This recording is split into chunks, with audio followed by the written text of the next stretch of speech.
Hello, welcome to yet another episode of the Alt Pulse podcast. I'm Laura. And I'm Rob, and we're here to talk to you about our experiences with music in the rock, alternative and metal scene. So on today's episode, we're just going to do a little bit of a catch-up on where we've been, talk about what we've got planned for the rest of the year, and just some odds and sods that we want to talk about, just random bits and bobs. Yeah, we haven't really, this has been quite a haphazardly put together podcast, because we just figured that we haven't done one in a while, and I guess you miss hearing our voices. Yeah, we haven't done a podcast since before we went to Bloodstock, for context. Has it really been that long? Yeah, so we'll just sort of talk about what we've been up to since then, I guess, if you've not been looking at the content and what we've been doing. But so, I mean, we've just got back from New York. I say just, it was a few weeks ago. It's been a few weeks since we got back. Almost a month, actually. By the way, thank you to those that did check out our Landmarks vlog. That was kind of a bit kept under wraps, I guess. We insinuated it at the end of our Bloodstock vlog. Yes. And again, that was quite a haphazardly put together one as well, because we were kind of just trying to enjoy a holiday, I suppose. Yeah, exactly. Yeah, I can't remember the last time that I've taken annual leave that wasn't for a gig or a festival or any Pokemon related stuff. It was actually quite nice to take some time off work and other things, for a holiday. Yeah, definitely, because you've never been to America before, have you? No, I had to obviously apply for an ESTA to enter the country, as did you. But yeah, we were over there for just shy of a week. It was absolutely fantastic. We were knackered afterwards though, because we did over 20,000 steps a day pretty much. Yeah. Doing a lot of sightseeing. We did all the touristy bits. Sure. Just to bring it back, I guess, to the theme of the podcast, we also caught up on a lot of music hotspots, I guess. We did, yeah. So we went to East Village and we went to places like CBGB's, the old site of CBGB's, legendary New York venue known for the Ramones and New York Dolls, Blondie, Talking Heads. They all got their start around there. Sadly, it's not there anymore. It's now a fashion. Yeah, it's been lost in the annals of time and history, but you can still go in there. It's now like a boutique shop. It's like a boutique sort of shop. There's a lot of sort of real leather type thing, but they still have the original sort of stickers and sort of painting behind frames, graffiti and stickers on the wall, and it's behind plain glass. Yeah, the staff were really nice. They openly said you're welcome to have a look around and take pictures, just no video or anything of customers or anything. Yeah, so they're well aware of the significance of that place, which is great. Yeah, and they had a sort of a fake sort of stage set up as well. It's sort of in the middle of the shop, but the actual stage was sort of obviously taken down. But to me, that when I think of New York City, one of the first things I think about is the Ramones, New York Dolls, that punk rock scene from the mid 70s, popularised I guess in England with the Sex Pistols and the Clash, but really kind of started in America, I feel, with the Ramones. I've watched End of the Century several times over the last few years. It's the Ramones documentary. If you've never seen that, I highly recommend checking it out. If you just want to get into the Ramones, want to know what they're about, how significant they were in the development of popular music and punk rock. Joey Ramone Place as well was right near that shop in the East Village. I would just stop basically a lot of the time during that week and just stop off at various street signs or hot spots. Yeah, we did also check out a few really cool record shops as well across the week. Obviously, like I say, a lot of it was touristy stuff and things that I've never seen before, like Times Square. We did Empire State Building, but as I say, I dragged you all the way to Brooklyn to go and see Peter Steele's bench. Memorial bench. We had to try and find that in a park randomly. Which, it was difficult to find the exact coordinates for that. We found a tree. Luckily, as we were about to leave, I was like, I'm just going to look around again and see if there's anything else. And I found he actually does have a bench, Peter Steele from Type O Negative. Yes. A memorial bench, because Brooklyn and the Parks Department of New York is obviously where he kind of was his first job. And then he kind of incorporated his love of nature, his love of the colour green into Type O Negative, obviously. Which is another band I associate with New York. Joe Strummer has a mural there. Obviously, one of my absolute, like a big graffiti sort of thing. You would have seen that in the Landmarks vlog. Yeah, one of my absolute idols, biggest inspirations. I love The Clash. I love Joe. Again, another documentary, Futurism Unwritten, that I've seen multiple times over. It's just in a really nondescript kind of small completely out of the way. area. Yeah, it's like right next to a park, which is not too far from like a local school as well. Yeah, all these places are completely down to earth. You know, they're not celebrated really. They're just kind of right in the middle. You know, But the bench is just in the middle of a public park. Yeah. The mural's just in the middle of like a suburb. Quiet suburb. As is the, where CBGB's and the Joe Ramone place are. And, yeah, we also went to Hard Rock Cafe when we were there. Yeah, we did. And which was a bit more glitzy and showed the kind of the bigger side of New York's contribution to music, I guess. Definitely. So there was all sorts of stuff there, wasn't there? There was, like, Steve Vai's guitar and... There was some No Doubt stuff in there. Scott Ian had a Simpsons guitar that he donated, which we both appreciated. That was really cool. But yeah, just to sort of bring it back round to sort of the Landmarks video, we just thought that we'd just document it just sporadically, I guess, because, we're not probably going to be going back to New York for a little bit because it was quite a bit to sort of save up. And it felt like a once-in-a-lifetime kind of thing, but I think we enjoyed it so much. But yeah, I had a really good time, and hopefully, we visit there in the near future. Obviously, we haven't got plans to go there in like the next year or so, but it'd be nice to go back. Yeah. Yeah, that's like one of the main reasons why we've been away. Obviously, like I say, we haven't done one of these podcasts since we got back from Bloodstock. Have we been to any other gigs that we haven't documented? So I saw my mate Dan's band, who you would have seen in the Bloodstock vlog, Hollow Kid, the other night in Camden. And they're very good, very kind of bluesy, funky. That was just a kind of local, I guess, sort of local show I thought I'd go and support my mate with. Other than that, I mean, it's been pretty quiet, I think. It's been pretty quiet, really. I played a show with my Green Day tribute band, actually, in Leighton Buzzard, which was a lot of fun. Always a great place to play, although there was a few instances where it kind of went off the rails a bit. My transmitters conked out on me. Yeah. Those guitar players out there who use wireless transmitters, that's your worst fear. And it happened to me. Thankfully, it happened at the very beginning of a drum solo, so I could just have him go, keep going to my drummer and switching it back out. Yeah. But yeah, those songs will always get a good reception, which is a good thing. Yeah, but yeah, I can confirm that after Bloodstock, Landmarks was the only other gig that we've had together in the last couple of months. Yeah, so it's been a bit of a dry spell, really. Yeah. But we've got a few coming up, which we'll get onto later. Yes, I think we'll move on swiftly and talk about some of the random topics that have been going on over the last couple of months. So, Bloodstock, completely sold out now. Yeah, I am not surprised. Which I'm not surprised at all, to be fair, because Anniversary, it was so popular this year, wasn't it? It really was, yeah. They have, for the record, said that they are going to be talking about day tickets soon already.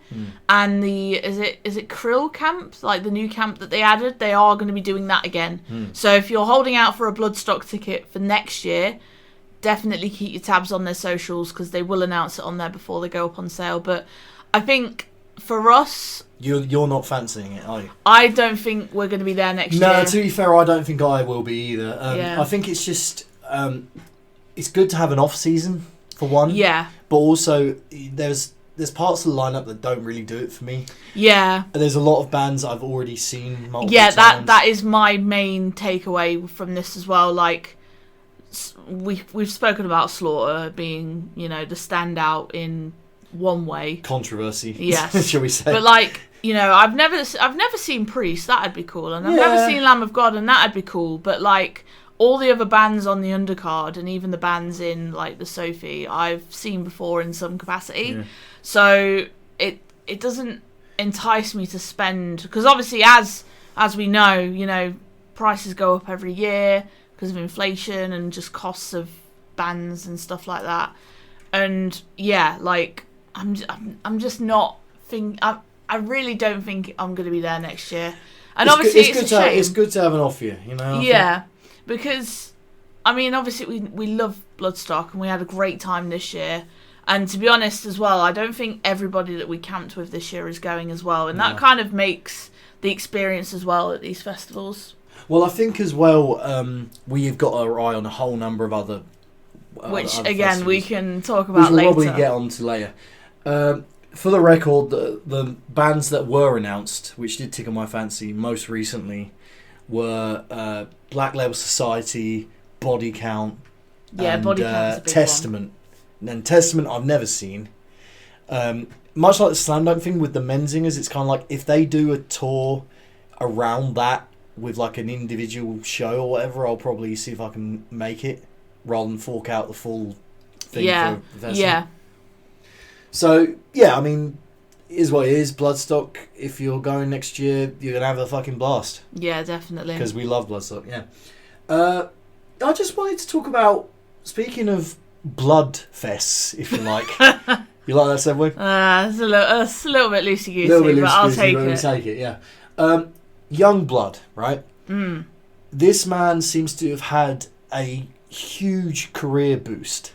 Yes, lately, absolutely. to say the very least. Yeah. He obviously played at Ozzy's tribute show and he killed it with Absolutely his versions of Changes. smashed it. I will hold my hands up and say his version of Changes is absolutely incredible. Yeah, it's brilliant. And then basically all of rock's aging darlings, like, you know, Ozzy obviously anointed him as his successor in a way. And Aerosmith have done a collab with him. We heard that song. What were your feelings on that song? I thought it was okay. Like, it was nothing sort of mind-blowing. I thought it was catchy enough, but there was a very... I don't know whether it was just EQ'd really, and it was really polished quite well, but it seemed a bit kind of, you know... Too perfect. Mate, it seemed a bit too perfect, didn't it? Too glossy. Yeah. And, like, I don't know, Steven Tyler, he is 76 or so. Yeah. He's getting to 80, you know what I mean? So I don't really... I wouldn't blame them if all the effects were on his voice rather than Dom's voice. But like, I mean, what are your feelings on Youngblood in general as a person and a musician? Yeah, I mean, I do have his videos crop up every now and again on my socials. I think, you know, his personality is very, like, bubbly, and he is a northerner as well, so that helps, you know. Of course. He's a proper Yorkshire lad. Yes. But yeah, it's like just... I could listen to his stories all day, but a lot of people, I don't know, like... some people might find him a bit much, right? Yeah, it's a very sort of bubbly, like, out there personality. Yeah. But then again, you know, some people probably found Ozzy a bit much. Yeah. So you can kind of see an extravagant rock star kind of vibe about him. And don't get me wrong, like... I've never, like, really done a deep dive into his discography. No, me neither, really. But I wouldn't be surprised, and I think some people have already sort of disregarded this because Youngblood has their own festival. But I wouldn't be surprised if Youngblood makes an appearance at Download in the next year or so. Well, see, I put that in the Dear Download Discord, and immediately someone was like, "Well, no, he hates everything Download stands for. That's why part of the reason why he created his own festival, so that it wasn't corporatized kind of festival, and it was a bit more down to earth. And if that's true, then fair play. Yeah. It's pretty much a given though that he'll probably be drafted along for like a Reading or a Leeds again, or like a, you know. I mean, I can totally see Download. Yeah. If you think about the zeitgeist of where music, metal and rock music is at now at the moment, taking a chance on acts that haven't done it before, but also tapping into a certain type of individual and a certain type of market, you'll have Youngblood kind of as the poster boy for that kind of... you know, I'd say, from what little I've heard of his music, it kind of is akin to like... Is it fair to say similar to like Hot Milk and... I guess so, yeah. Bands like that? Yeah, I mean, obviously... Sort of punky, but with an electro kind of edge. I mean, that has kind of... I could be totally wide of the mark. Well, no, but that's just kind of made me think, obviously, Youngblood featured on a Bring Me the Horizon track, and there's a lot of calls for Bring Me to come back. Yeah, and so you know who what? knows? And you know what? That Youngblood... It's called Obey, wasn't it? Yes. I actually really like that song. It's very good, yeah. You know, I'm not really usually a fan of that kind of digitised style of music. But but, you know, never say never. You know what? I mean, it's making me want... His exposure, actually, is making me want to delve deeper into his stuff. You know, there's probably some naysayers out there who will say, "No, Rob, away, away." But I don't know. Like, he does have a kind of thing. He has a charm about him, doesn't he? And that's what I like about him. He conducts himself very well in interviews as well. Yeah, and I think even though he is seemingly been kind of anointed as this Aussie successor by the man himself out of nowhere. Yeah. I mean, he was actually apparently friends with the family before he performed at his last Sabbath show. Yeah. But, fair play if it is, it's like, I'm not going to shit on the man. No. For getting approval from the big wigs, the legends. Exactly. Really. Yeah. We'll just see. It's one of those. He's one of those guys I'll keep my eye close to. Yeah. And my ear close to the ground. Yeah. But that's Youngblood. That's our feelings on him. Yeah. He neither here nor there, I would say, yes. with him for me at the moment. Yeah. Until I check out his music. Yeah. Which, that could be a disaster. Speaking of the old heads of rock, yes. Rush have returned. Yes, they have. Inexplicably. Yeah, see, Rush are just one of those bands where I've never done, like, a full deep dive onto them. So my knowledge here is going to be completely, oblivious. Sketchy, yeah. Like, I know some of the stuff that comes on like, Planet Rock, but that's about it. Well, the fact of the matter is they have about 30 albums or something ridiculous. 28. Yeah. It is a ridiculous amount of work. They were very prolific back in the day, But their live show would always get the best reviews rather than their records got shit on by critics back in the day. Yeah. I think it was just... Geddy Lee's voice is very much an acquired taste, I would say. It's very very high-pitched for a man, It is, yeah. Whereas now we listen to something like Sleeping with Sirens and, and then it's like, get on with that, whatever, yeah. I've got to say, I really, really like a lot of Rush's songs. Moving Pictures, I think is a fantastic album. You got Tom Sawyer on there and Limelight. Oh, Limelight, what a tune that is.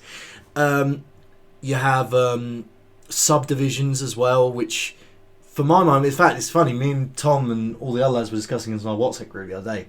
He was saying, "What's the best keyboard solo in rock?" And I picked Subdivisions, even though it's not really a solo; it's just a kind of riff. Yeah. But that's the sort of it's atmospheric, And then you have that amazing song and video for "Time Stands Still," where basically I don't know if you've ever seen the video of "Time Stands Still." I don't think so. No. It's basically the very early days of green screen. And it's like they've given Rush the tools for the computer themselves and been like, just do what you want. And so they're just flying about in the air I've definitely all never over seen that. Honestly, go and check out the video to Time Stands Still by Rush. It is absolutely hilarious. But the tune is marvellous as well. They would be one... I mean, obviously, Neil Peart, no longer with us. Neil Peart, I never know how to pronounce it. Legendary drummer, the rock drummer for a lot of people. Yeah. I remember when reading that he passed away, and I was quite sad about that because he was an iconic figure in the world of rock music, he wrote all the songs as well. A lot of people don't know that. Everyone thinks the front man of the band is the one that writes all the songs, but no, it's the drummer in this instance who wrote all of their songs. So he was very much a multi-faceted, multi-talented individual, and it's going to be interesting to see who they get on board to... I think they've probably already announced it already, but again, they're not getting any younger either. No. They've been going since like the early 70s, much like Aerosmith, so... Yeah. I feel I have seen murmurs in, our group of, them actually flying overseas to watch them. Really? Yeah. Well, I mean, speaking of bands that I would love to fly overseas and watch, actually, as well. I'm nailing these segues. Yeah, the segues are good. Hum have inexplicably, out of nowhere, announced some shows for... it's a festival, like a shoegaze festival they're doing along with Chapter House.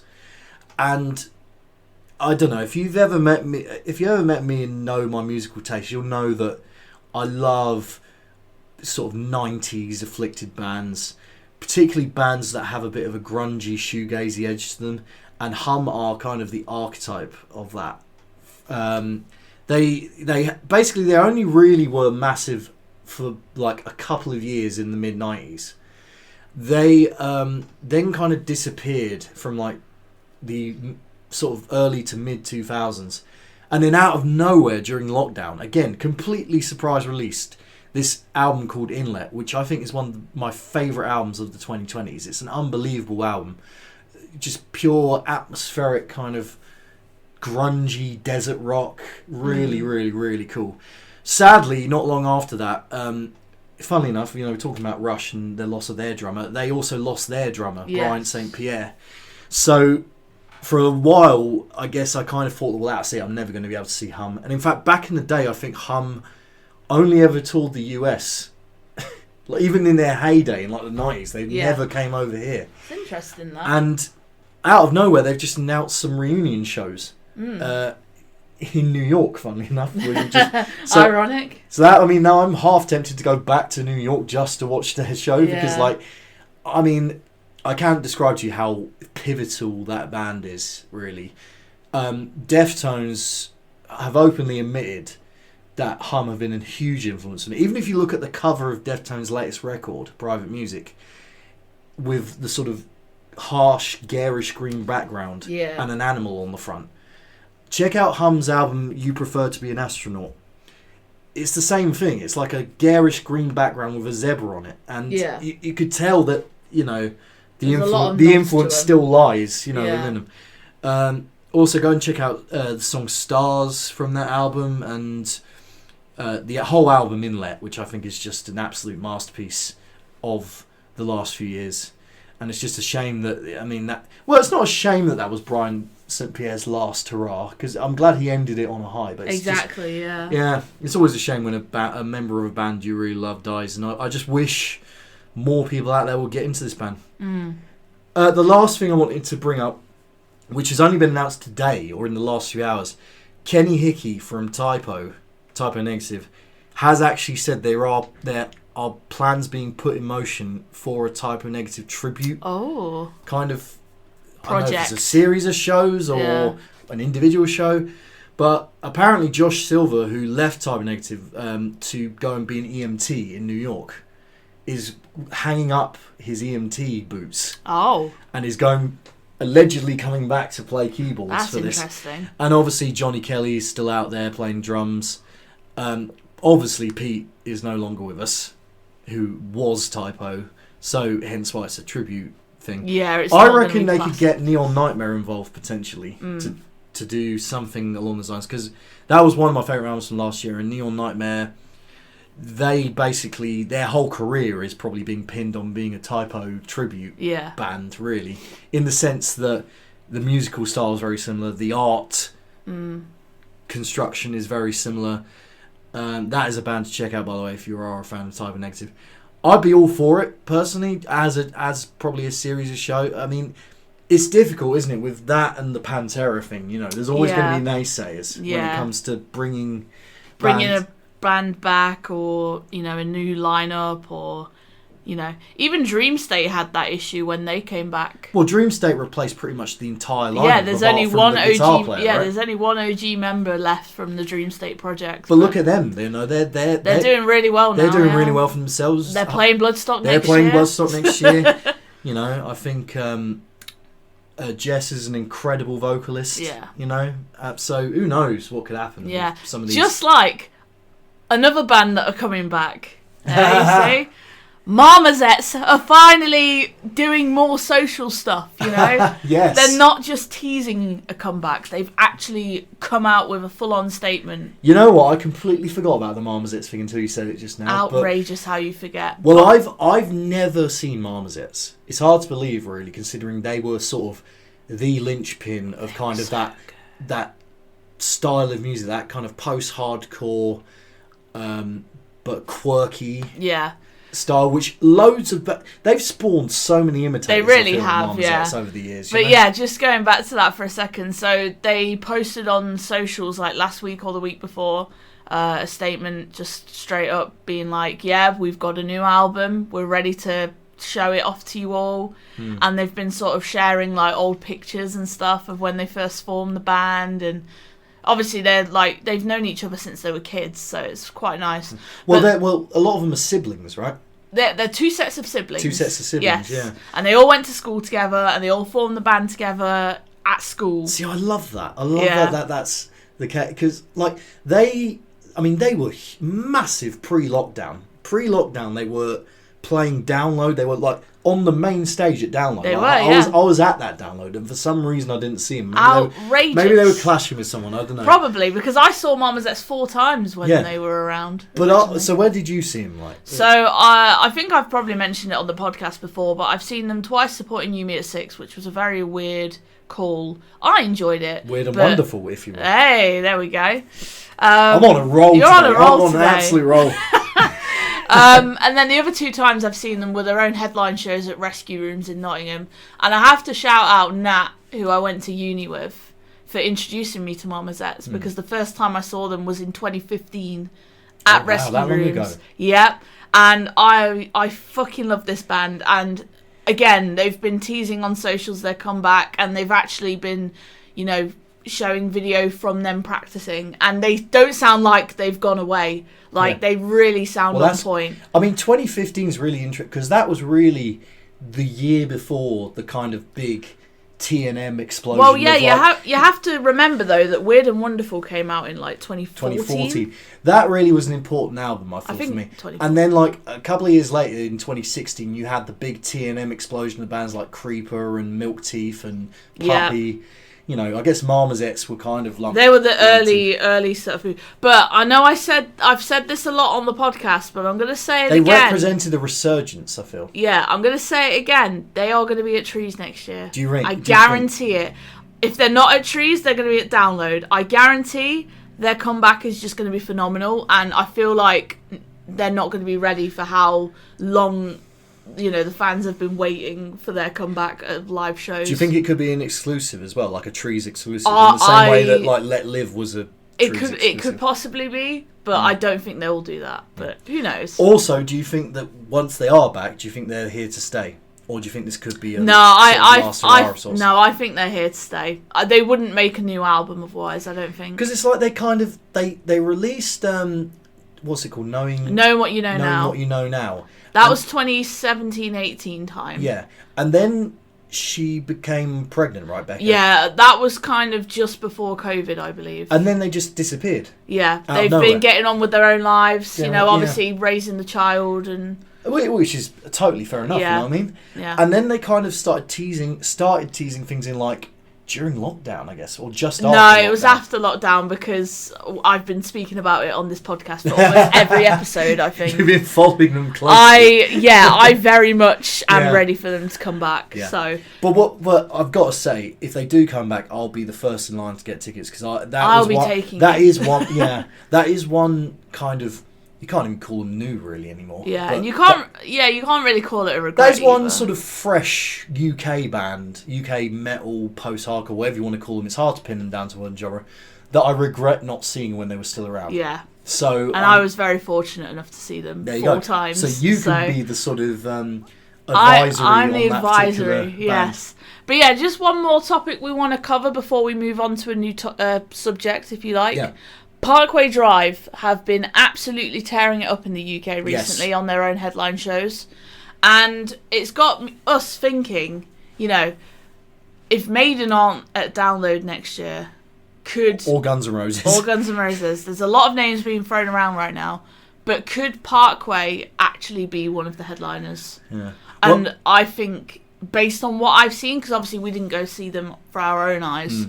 Based on what I've seen and what I've heard from our group and friends and stuff, Parkway look like they've stepped up their game. Well, they absolutely, I think, just from a show perspective, deserve 100% to show what they can do. Yeah. In a headline capacity.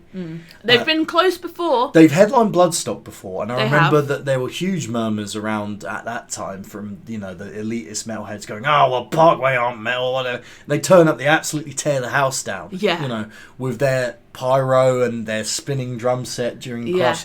I've still never seen a full Parkway show. No. We saw them last year at Download. From the outskirts from the outside of the Dogtooth, and it was muddy as fuck. And it was essentially a secret set, wasn't it? It was a not so secret set. Not so secret set from the morning, but they taped a surfboard. They did, PW written on it as the backdrop. Yeah. And you couldn't get in the tent. No, everyone was absolutely. So there is a demand.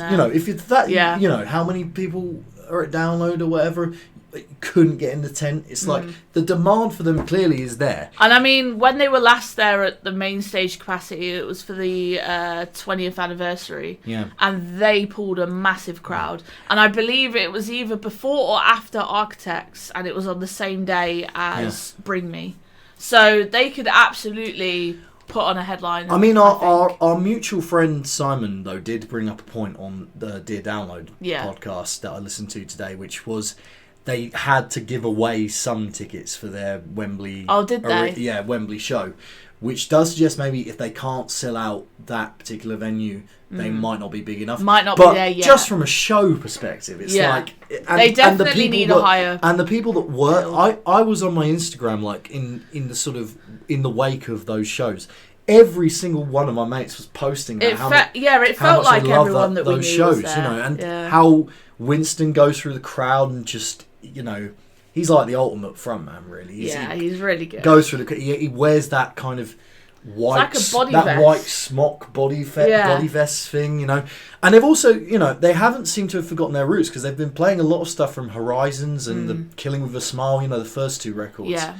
I mean, where I stand on Parkway is I really do I do like them.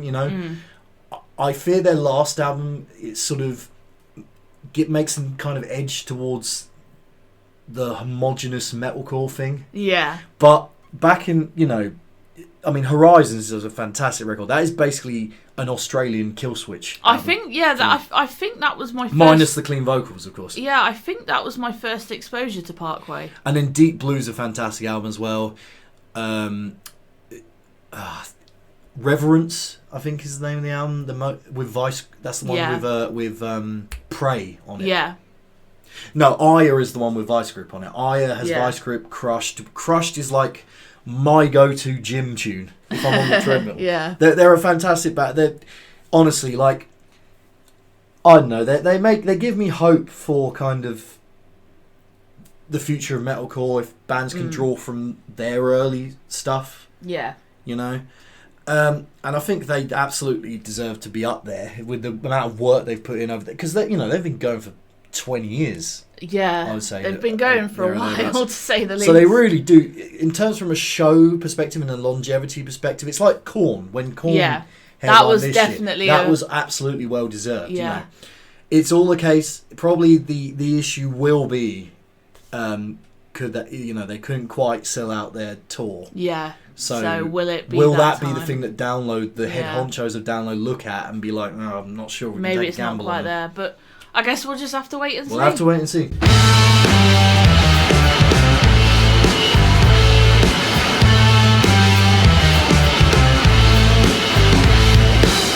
Okay, bit of a left field turn. Left field topic, but we will still make it music appropriate. Yeah. So, I mean, football season started again. Yay! Honestly, like... I mean, I love a lot of things, and football is one that has always been a thing. And you know what? People who don't know us personally on this channel might not know that. They probably don't know that we are both big football fanatics. Yeah. I know you'll never replace your Pokemon habit ever. No. But you have been collecting tops, like... I have got so many... many... Tops and tops, if you will. Yeah, I've got so many football cards on my desk. So many football cards are now lying around our flat. Yeah, I've got loads of signed ones from... I mean, we'll get on to it, obviously, but, I'm a big Chelsea fan, and that, trust me, is going to get interesting on here when we get more into the football. Yes. But obviously I'm also a fan of, like, English football and stuff.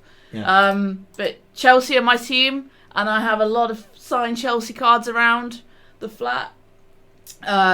Various ones from, like, legends such as Ricardo Carvalho, Petr Cech, John Terry.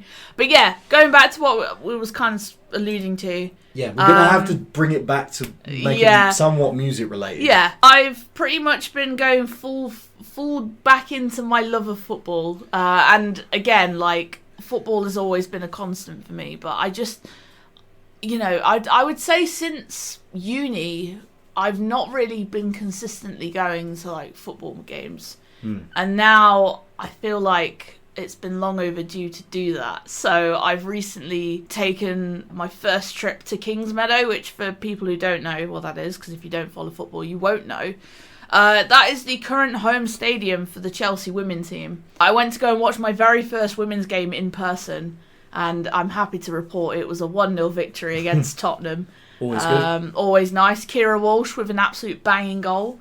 But I just think that, like, you know, since how well the Lionesses have done this year, and just in general, I think I'm just finding my true love of football again. Yeah. Because again, I've just... Well, there were a few years during lockdown where I was like really at the end of my tether with it, you know. And I still am to an extent. There's definitely certain elements of football I don't like. I don't like VAR. Yeah, we could talk about football we could talk, just as much as we could talk about music. And but I think and the whole Super League fiasco, which put, I mean, all the big clubs were in the really negative light, was almost a straw that broke the camel's back. But I'm an Arsenal fan, as you probably knew already if you follow any of our vlogs. I used to go, I'd say not really on a regular basis, but whenever my dad had to give away a ticket for whatever reason, I'd usually snap it up, which meant I got to see some fantastic nights at both Highbury and the Emirates. I think, I'm in a love-hate relationship with it at the moment, really. But it has afforded me to, whenever I'm at a gig or whatever, or I'm talking to a band, and they're also into that top, you know, it allows you to become a little bit like with Puppy. Right? Yeah, the Puppy lads are Arsenal fans. Billy, the drummer, and Jock are both big Gooners. It's not Gooners in the Gen Z sense, before you all ask. That is actually the nickname of Arsenal fans. Yeah. And whenever I'm at a gig, I always end up talking to Billy about Arsenal, because he's always got his tats on show as well. Yeah. Like, he's got a massive Omri tat, an Arsenal tat over his torso. Sternum. Yeah. Whenever he plays, you know. Yeah. So I can't help but kind of associate them with that. In the same way, you know, a lot of people associate Iron Maiden with West Ham because of Steve Harris. Exactly. You know, he has the West Ham crest on his bass whenever he plays. And obviously, when Ozzy did his shows, they were at Villa Park. So he's sort of associated with Aston Villa now. There were a lot. It's funny, you know, going into groups, there's so many people going, no, he's not a real Aston Villa fan. He actually supports Birmingham, and then there's all these photos cropping up of him with a Villa shirt on.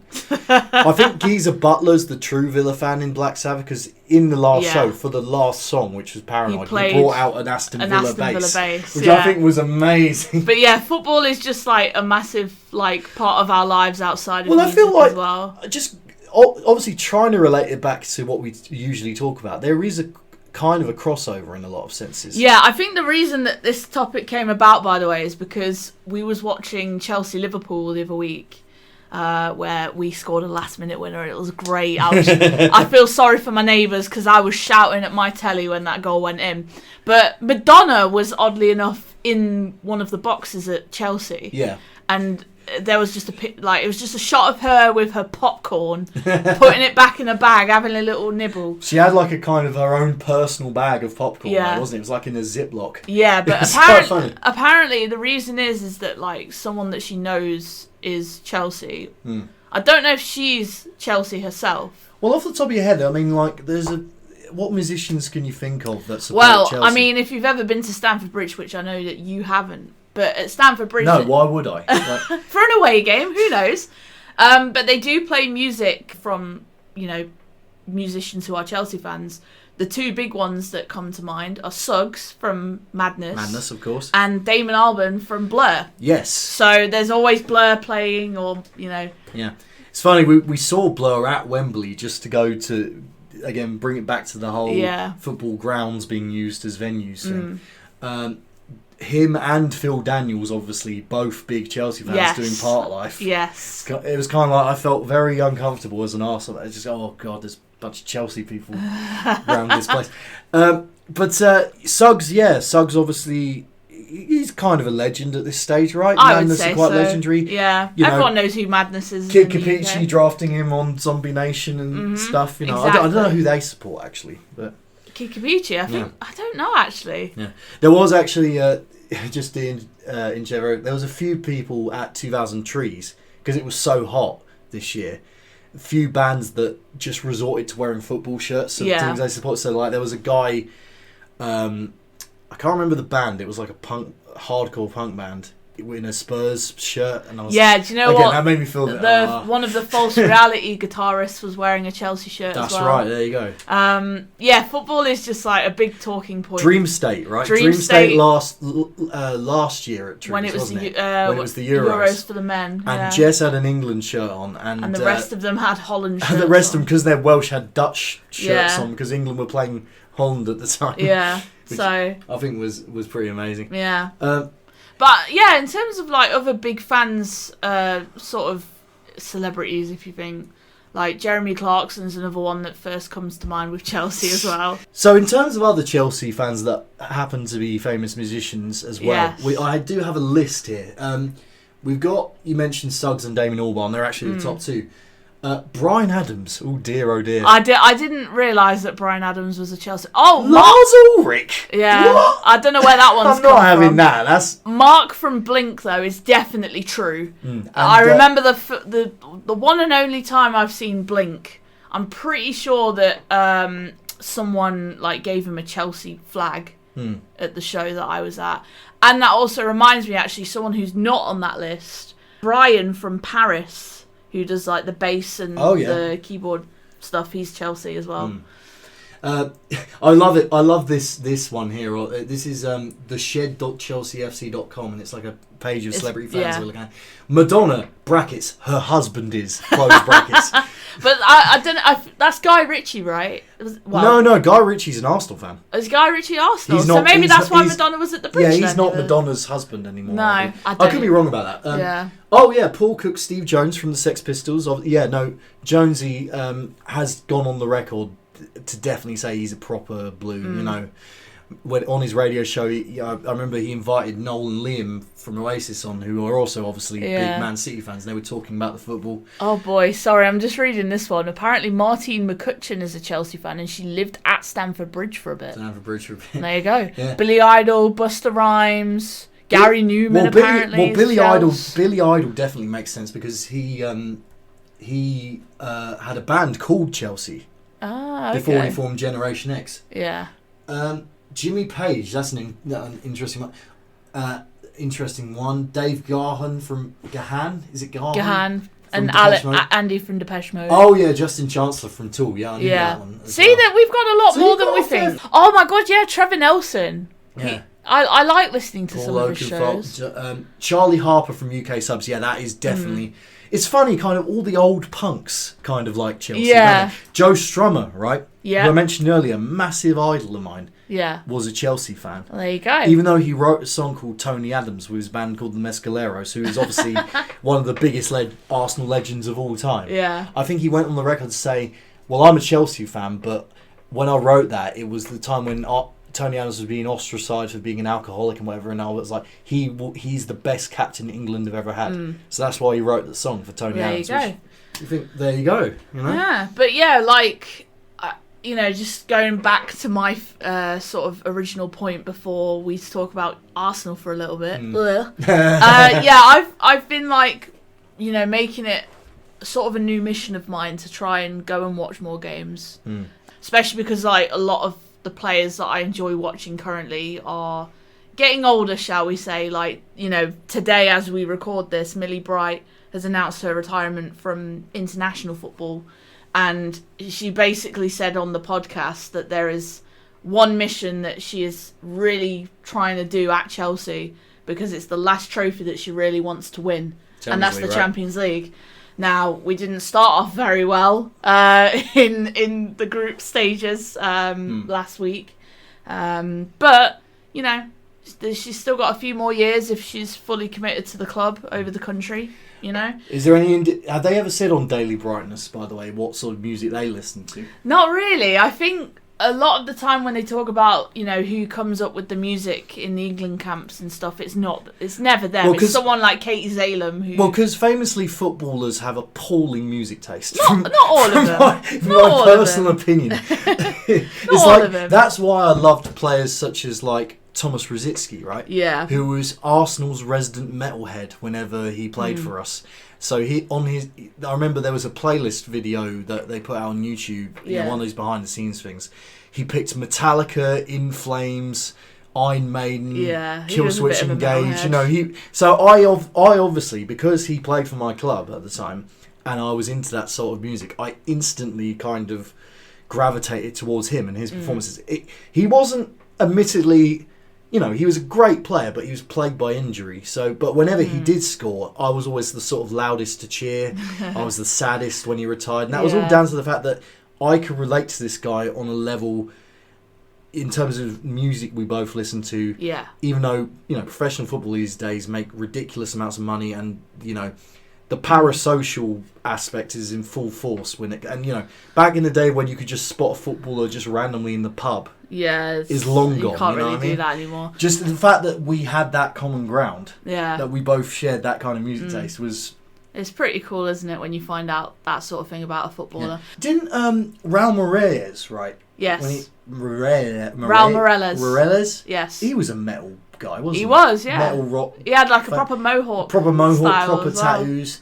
Petr Cech, he loves Foo Fighters. Yeah, he does drum covers. If you've never seen that on YouTube, but as I say, we could talk about football just as long as we could talk about music. Well, what I want to quickly go on to grounds that we've gone to as venues. So at the Emirates, I've seen the Killers. Yes, and they put on a fantastic show. I thought it was a very similar position to where we saw Oasis at Wembley. Yeah, Stadium, kind of a bit far right in at the back, corner. kind of in the gods. But again, it kind of worked, And I mean, there was a period where we were getting gigs left, right, and centre at the Emirates. Like Muse played there. Yeah, Green Day played there. Right? But now that Tottenham have got their stadium, Well, what I will say about the Green Day is I can't believe I didn't go for that back in the day. That was it was during the tour for their. What a lot of people consider their worst period, which was the Uno Dos Tres era. The trilogy era. So they weren't exactly kind of hot shit at the time. Yeah. Billy was going through all sorts of problems with, drugs and drinking and stuff. But I think to see that, I mean, I would have bitten someone's hand off for that if I'd have been into Green Day at that point. As much as as I was now. Yeah. But like I say, I think the issue is that you've got the Tottenham ground, where Gaga's played. System of a Down are due to play there next year. And I can tell you for this right now, you will not catch me dead in that stadium.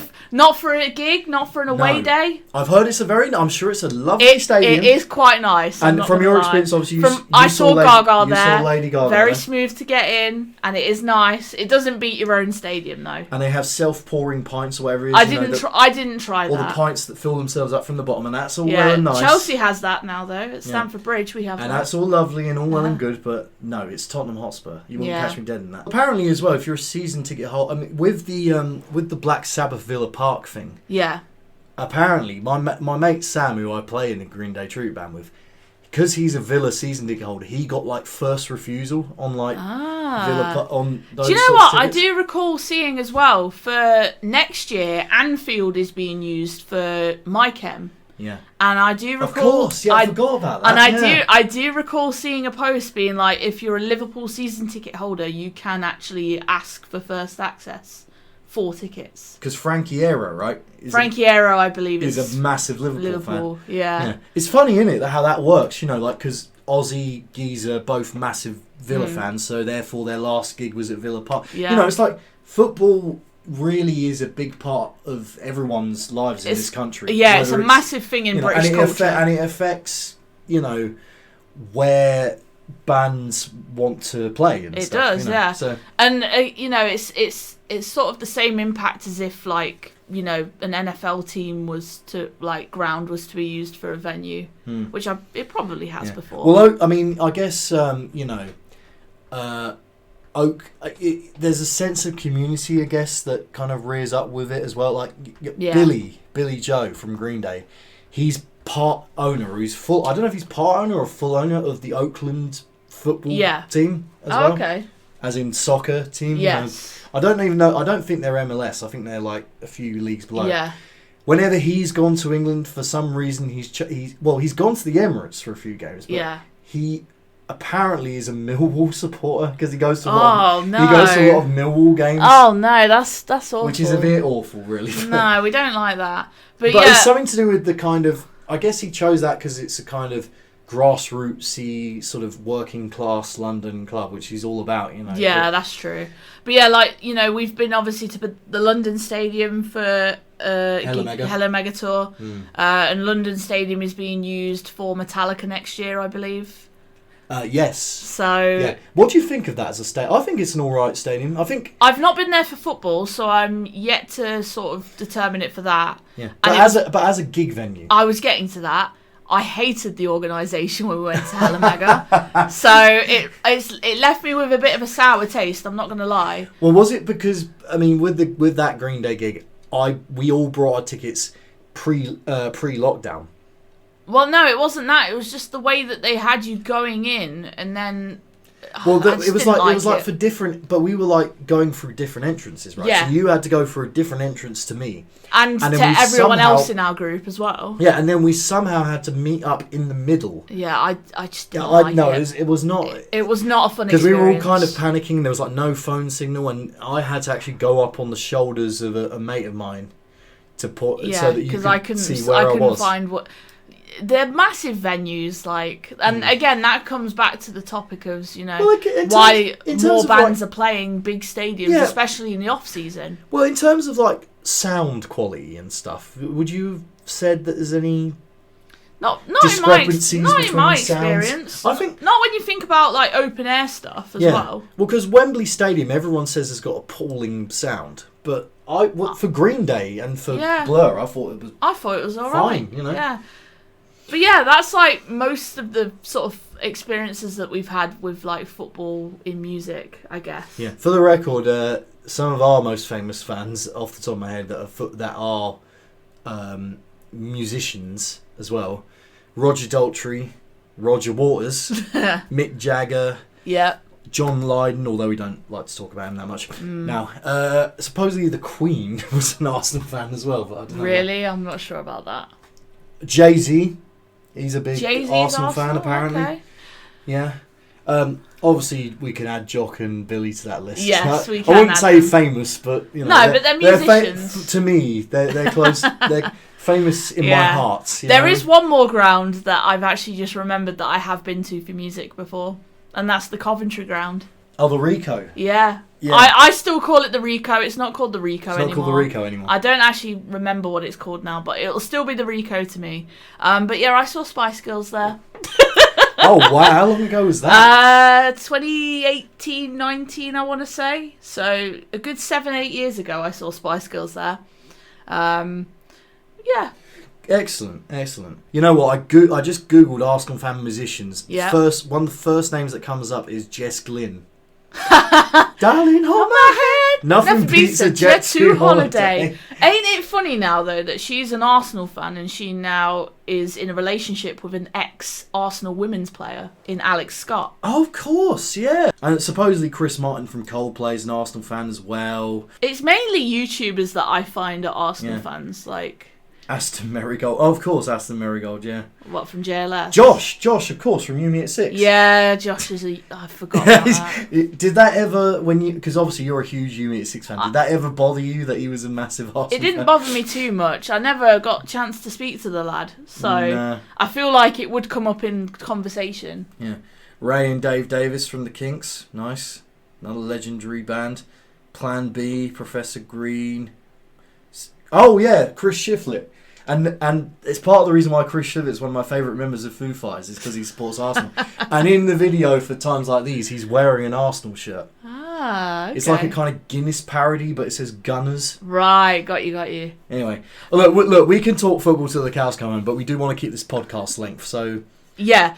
However, if you guys want us to talk more about football on future podcasts, we can talk about FPL.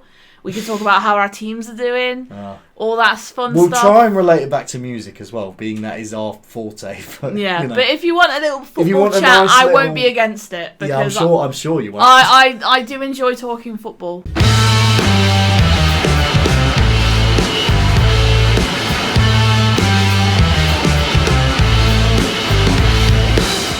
So we're going to the final segment, which I am going to try and make quick. But basically, we do have a gig coming up this Friday. Yes. Which is Killswitch Engage. Yeah, and it's at Wembley Arena. The bill is absolutely stacked. Ridiculous bill. You've got Decapitated, you've got Hatebreed, you've got Fit for an Autopsy, and Killswitch Engage. I will say, I wouldn't have minded Employed to Serve on there because they're on the European... They did the European leg, didn't they? Yeah. But I'm not going to complain because it's going to be a nice, heavy Friday night. Bands that we've seen all these bands, haven't we? We have, yeah. We saw Decapitated at Bloodstock 2023. Yep. And that was just completely off of a whim as well. We didn't plan to see them. Not really. We do a thing where we kind of research all the bands that play before going. And Decapitated, I thought they wouldn't be my thing at all. But they've got a very kind of groove metal-y thing about them. And it makes sense that their guitar player was drafted into Machine Head for a bit. Because he has that kind of groovy style. And the drumming is ridiculous on those songs as well. Mm-hmm. Hatebreed. Hatebreed, what can we say? Legends, hardcore. Obviously we saw them earlier this year supporting Slayer. And they were fantastic, I thought. Yeah, that's lots of fun. That's going to be messy. Yeah, and then Fit for an Autopsy, again, we saw them at that same Bloodstock in 2023. And we saw them on a co-headline tour with Sylosis last year. Yeah, Brixton, right? At Brixton, and it was Harriet and Harriet Darkest was on the bill, Hour, Darkest another Hour. ridiculously heavy bill. Yeah, but I love Fit for an Autopsy live. They are so good. Their guitar tones are just amazing. Yeah, they're fantastic. Again, deathcore, not my usual genre, but they have a kind of almost a Gojira-like way of songwriting and stuff. Yeah. They have like kind of a very it's hard to describe really, a very kind of, they're not afraid to use melody. Yeah. And they're not afraid to make their guitars quite melodic as well. But they have such a crushing sound. Their latest single, I can't remember the name of it, but it was just so damn heavy. It was ridiculous. But we might vlog this one, I think. I think so. It's going to be good to sort of... encapsulate this one. But, Killswitch Engage, do you want to just leave me to it? Yeah, obviously I absolutely loved seeing Killswitch a couple of years ago at Bloodstock. And that was my first experience of seeing them live. But, I think it's very clear out of the two of us who is like the bigger fan of Killswitch. Yeah, that would be me. They are a band that, have really helped me over the last few years, I remember whilst I was working part-time, I got into quite a bad car accident. And at the time, in my CD player in my car was Alive or Just Breathing. And since then, that album has really become one of the staples, staple rotations, I guess, in my playlist. I never really go that long without listening to them. Very important album to me. Jesse Leach, I think, is a fantastic person and frontman. For my 30th birthday, we were both in Edinburgh, and you got me a cameo from him, which I think was absolute. It blew my mind. That he is one of the guys who, as a songwriter, for me, in metal, he's almost unparalleled in what he does. The way he can kind of be so crushing with his topics, and but yet have that kind of ray of light. I think the kind of uplifting aspect of his songwriting, permeating through all the kind of metal-y, crunchy, screamy stuff, is what makes them such a good band for me. I love the riffs. I love Adam D as a person as well. I think he's hilarious. Yeah, he's quality. Mike, top guy as well. We met them all at Bloodstock, didn't we? We did, yeah. Obviously, it was at a time where we weren't vlogging or anything. No. But Mike was a really cool dude as well. He's a big wrestling fan as well, but he also does all the artwork for them. And then, of course, Justin and Joel, very cool really great musicians. Just as a band, they're just brilliant. And obviously with Howard as well, we can't really talk about Killswitch without talking about Howard Jones. Yeah. When he was in the band, obviously, is when they kind of shot to their peak, absolutely, if you like. In sort of popularity. And, I'm a Jesse guy, if I'm being honest. I love Howard as well. Howard's obviously brilliant and obviously technically the superior singer. but Jesse's my guy. You know what I mean? Jesse's my guy. His punk rock roots, the fact that he also draws from Joe Strummer as an inspiration as well. Yeah. And you know, when I remember when I met him, I told him about how much his lyrics meant to me. He gave me a huge hug. You know, and that's all we need from that. Is just a huge hug. And I was like, well, there you go. Now I can die happy. Yeah. But yeah, it's going to be a quality. It's going to be a quality gig. I did want to cover their latest album, which did come out this year, This Consequence, which I re-listened to today. I think it's a strong record.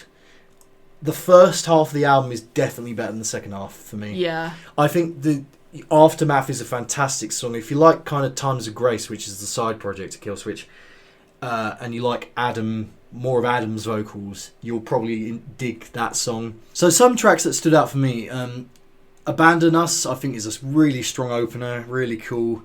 Aftermath. I mean, if you're really looking for that kind of Times of Grace sound where Adam sings a bit more, I really love his backing vocals, Adam. I think he's also a great singer. Then that would probably be your interest, shall we say. I Believe is probably the standout of all the singles. That's the one that keeps, that's the Sirius XM song, if you like, of it. Lots of clean vocals in that one. On the whole, I think it's definitely one of the angriest records they've ever put out. Like on Collusion, they go super low with their guttural growls. Proper kind of almost deathcore-y. And that song very much does have a kind of... It's probably the closest thing Killswitch have to like a political song, because they don't really do political songs in a sense. A lot of their themes of their lyrics are a lot more about inner strength and finding inner strength through the darkness, if you like. Requiem, I think, is a solid closer. I think a lot of it is very Killswitch by numbers, though, the tracks that aren't as good. But I still think it's a solid album. It'll probably end up in my top 20 at the end of the year, and I'm curious as to what songs from that album they're going to pull out on Friday. Yeah, it's going to be interesting for sure. But in terms of other gigs that we've got in the pipeline, Turnstile, which we've covered on previous podcasts. Yep. Very excited for that. I'm also seeing Higher Power. Oh, yes, you are. Next week. Next Wednesday at a venue called Levels. I don't know, I'm not going, which is, no, LVLS. You probably say it as Levels. Yeah, Levels. Higher Power, great crossover, hardcore act. Jimmy Wizard, my boy, as the front man. Going with a good friend of ours as well. I mean, you're not coming, it's just me. No, I've got a tournament to prepare for in a couple of weeks. So I probably won't vlog that one because it's just me. But it's going to be nice to just see a relatively noteworthy band in a smallish venue. Yeah, definitely. I know nothing about this venue, by the way. The only thing I know is it's near the London Stadium. Speaking of, football. Going back on the loop to the football topic. Going back to the football thing. But yeah, we don't really have any other confirmed gigs for the rest of the year. Not really. We have some that we've got on our radar. We were discussing this earlier, weren't we? We were, yeah. So a few things that I've got my eye on. Don Broco at the end of the year at Wembley Arena is one that is really catching my eye. Although on the same day, you have Loathe and Zetra and Love Is Noise playing together at Electric Brixton, which I'm very tempted by because I like all of those bands. And I want to see Love Is Noise redeem themselves in my eyes. After Trees. But yeah, the only other ones that I'm really if I am to book any more gigs for the rest of this year, because obviously we've got next year's festival announcements pending, which we'll get to in a minute. Yeah. But the only other ones that I'm really keen to get tickets for is Malevolence and Hailstorm. Fair enough. Malev at Brixton Academy. I mean, that's their biggest show, I think, to date. Yeah, it definitely is, yeah. And I can definitely see that one selling out. We know a few friends of ours that are going to that as well. Yeah, so we might go to that one, but I've seen Malev. We've both seen Malev so many times at this point, though. But the support bill where you've got Speed and Dying Wish, who are a band that I've been dying to see. Yes, for a while. Pun intended. Yeah, of course. I've never seen Speed either, so it's going to be carnage. But obviously, like I say, that's not confirmed. No. So Karen Dio, who we both... we've shown enjoy. Karen on we both enjoy a bit of before. Karen Dio. She's playing the Underworld on a work day in London, so I might go to that one. The Wild Hearts is an interesting one, though. Rescue rooms in Notts whilst we're up there. Yeah, we're doing some family stuff. Yes. So we may make time for that one, but other than that, I think that's probably us done. Yeah, because as I say, you know, we're coming up to a point now where festivals are going to start announcing who they've got for next year, and that will influence sort of our other gigs. So we are going to be doing announcement reactions for both Download when they put their first announcement out, which I think is in a couple of weeks. Well, let's hope it's not during work hours. Yeah. Because I'll have to try and keep my sort of feed spoiler free before I get back here to record my reaction. And we will be covering the 2000 Trees announcement when that happens. It is meant to be this month. Is it really? Yes. I don't know when or what time. Well, let's hope that both of those are good, because I would say those two festivals are probably earmarked to be the festivals that the main festivals that we're going to do next year. Yes. So I guess we can briefly talk on this before we close out this podcast episode, but yeah, we're pretty much going to rule out Bloodstock for next year. I'd say so, yeah. I mean, I might still get a day ticket potentially, but I don't know. I think it's good to have an off season. Yeah, and I don't think we're going to be going to Slam Dunk. We kind of covered that on the reaction video.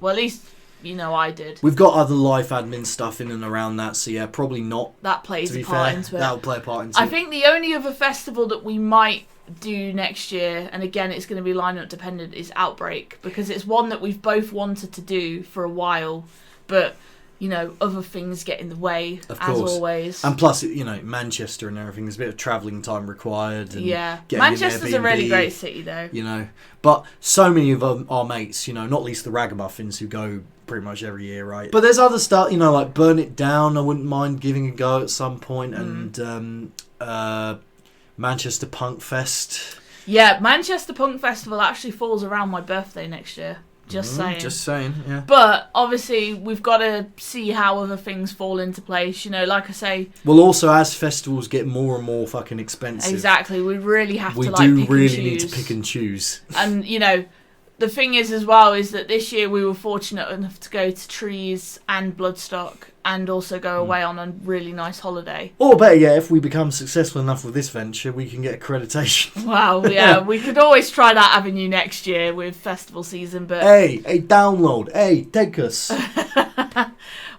on! Come on! We'll have to just see how that goes. But yeah, I think that'll do it for this episode of the Alt Pulse podcast. This was a good one, considering it was very haphazard. A bit shorter than our usual episodes, but, you know. But just wanted to let you know we are still cooking, you know, and we've got some stuff in the pipeline. I mean, if you're at Killswitch at Wembley Arena, come say hi to us. Yeah, we'll be in our battle jackets, and we should be easy enough to spot. Hopefully. Or even if you're at Turnstile at Ali Pali, that is we've got a big group of ours going to that as well. So thank you for listening to the Alt Pulse project. You can find us on YouTube and Spotify. We do also have an Instagram, but we need to get a little bit more. One thing I do want to get the ball rolling on is potentially an Alt Pulse Discord. Because I want us and our lot to hang out, talk music. I think it'd be great. Give us podcast topics. Give us a Q&A to do for Christmas. You know, something like that. I think there's a few hypothetical ideas I've got in my head for the future. But yeah, just remains to say that I'm Rob. And I'm Laura. And we've been the Alt Pulse Project, and we'll see you again on the other side. Bye! Bye!